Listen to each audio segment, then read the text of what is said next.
The Sustainable Development Goal 3 seeks to ensure universal access to healthcare services by the year 2030. But medical experts are of the view that the objective is being threatened by doctors' migration from Africa. At the General Assembly of the Federation of African Medical Students in Ibadan, Southwest Nigeria, delegates examined the roles of the contemporary medical students. You cannot achieve SGT3 if you don't have universal health coverage. And you cannot achieve universal health coverage if you don't have two things. One is health workforce. The other is finance. The conclusion of that poster session says a significant percentage of Nigerian medical students intend to practice outside the country. So if those of you that are still here are not looking at this country, they're looking at how to support other countries to achieve SDG 3, then we have no hope. So my take to here is that achievement of SDG 3 starts with us. The train must begin with us. As a medical student, we must think, and starting with trying to ask the question, why do we want to run away after graduation? Or ask the question, really, why do I want to be a medical student and graduate? To leave Africa. And I think maybe we should change the way we admit people to medical schools, right, to achieve SGT 3. And the question should be, when you graduate, what do you want to do? And if what you want to do is chase money, go and be a banker. Don't go to medical school, because that's where the money is. Go and do other things. But medical schools in Nigeria attract the best brains. I mean, the cutoff point for admission in medical school is the highest. And yet people come, go through the 6 years, and then leave. So yeah, I think we need to continue getting engaged in this discussion, you know, setting up the pace and the platform for young people to speak out what would be their role in achieving SDGs. So the other thing is collaboration and partnerships. So I believe medical students alone cannot do things in the right manner or in the way that really can achieve the SDGs. But, you know, partnering with organizations and partnering with other healthcare students, we see you having a greater voice, and will definitely make sure and lead you to contribute effectively in the way towards achieving SDGs. So partnership is the key, and also the other point is stay curious.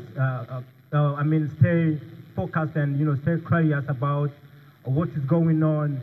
And when you are a student, it's okay to focus on lectures, but again, you need to see your role, your second role in terms of contributing to the betterment of people. Our population in Africa is young. The future of this country in Africa lies in your hands. It means you have a role to play if Africa is to achieve the MDGs.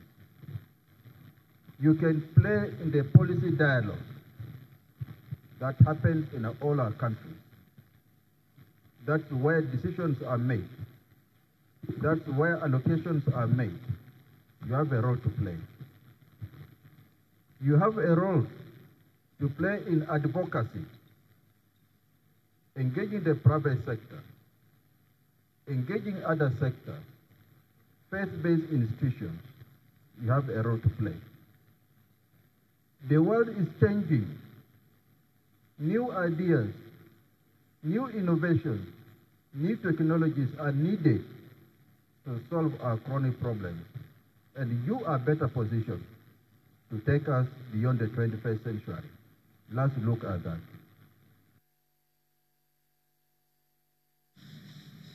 And in Zimbabwe, when Robert Mugabe resigned after an army coup in November last year, Zimbabweans celebrated his departure, predicting the country was on the verge of a new economic dawn. A year later, they say little has changed under his successor, President Emerson Mnangagwa, whose ruling ZANU-PF party remains firmly in power after a disputed July vote.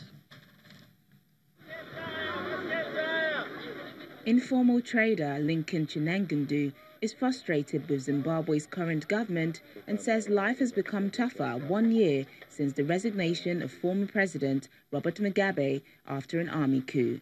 The leadership change was hailed as a new economic dawn for Zimbabweans and widely celebrated, but little has changed since last November. The previous government under Robert Mugabe was far much better than this one. We all expected things to change for the better, but things have gone from bad to worse, especially for us informal traders. Lincoln says business is low, hurt by low customer spending and a difficult economy. Inflation in the country soared to double digits in October, the highest in a decade after sharp price increases and an acute dollar crunch. A currency crisis, a loss of savings, price hikes every day, loss of savings. It's a familiar script to Zimbabweans. It's what's been happening for a while, the last 18 years of Mugabe's rule, the worst period of which was the hyperinflation era by around 2008. We were back in the same situation a couple of years ago. And now we've changed the president. It's now Mnangagwa, but we're facing the familiar challenges. For some young Zimbabweans like Sandisiwe Yuseman, who's created a mobile app which allows ordinary citizens to access legal information, are more hopeful. I feel things have changed. I feel people feel free to speak their minds. They feel free to express themselves, and the youth are participating in startups, businesses, technology, and we are seeking the support from the government to help us.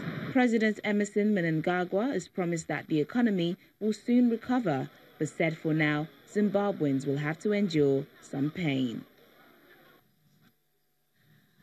And finally, Telecom Kenya, the country's third biggest operator, has secured a loan worth $40 million from the European Investment Bank as it tries to gain market share by expanding its mobile and data services. Telecom will use the funds from the EIB, the European Union's not-for-profit long-term investment arm, to improve and expand its network. The operator, which is the smallest in Kenya behind Safaricom and Bharti Airtel's Kenyan unit, has been focusing on data to try to win customers. It said last month it was in talks with two unidentified parties over partnerships to allow it to sell high-speed internet capacity from two undersea data cables that are about to connect to the East African nation. The credit agreement will be extended partially in US dollars and partially in Kenyan shillings. And that's the wrap on the program for today and, of course, for the week. Thank you very much for being part of it. I'm Chimeze Obi Iwago.